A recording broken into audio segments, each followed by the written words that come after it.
now we get ready for the next one, hopefully sometime in May. Hopefully.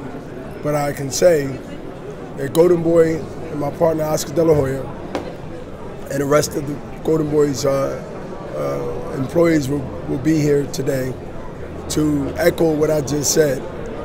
And we're going to keep putting out the best quality of fights that people respect and the fans will pay for and also watch.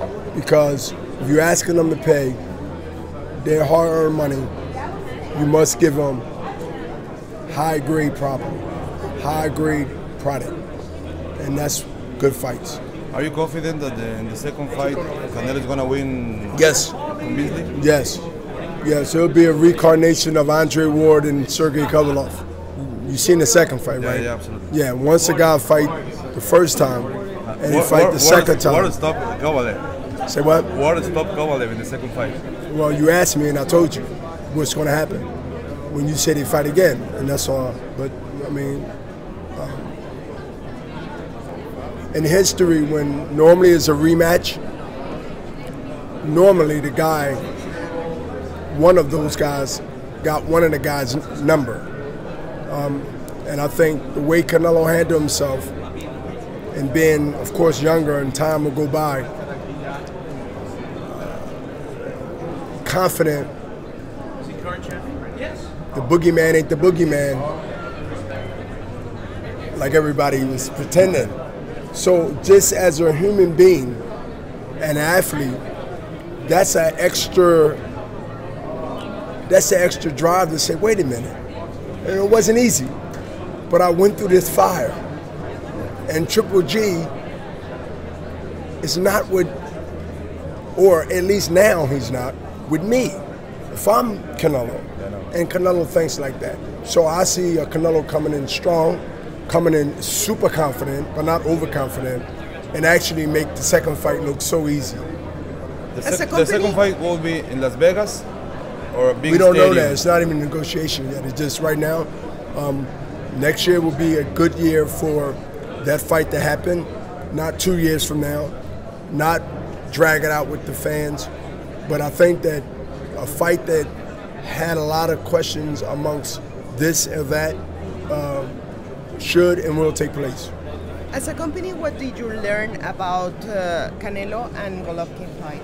Well, the fight itself, what I learned about is that when you are watching a fight, whether you're home or whether you're there, of course I was ringside. A lot of people see a lot of things even though we're watching the same fight. Their opinion, my opinion, might not go together. That doesn't mean that you're not that good at what you do. And that doesn't mean that I'm not good at what I do.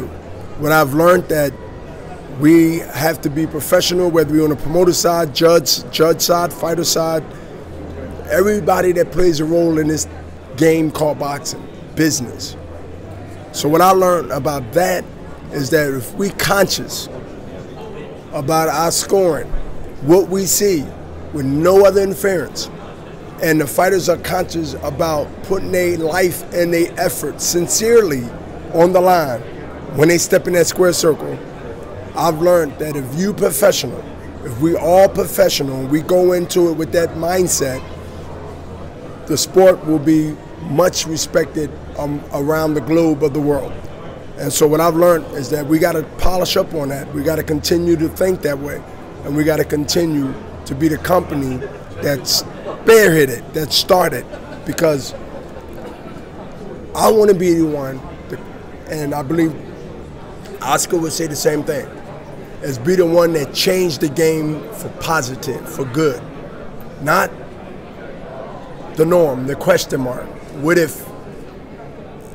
One, to make the fights that matters. That's key.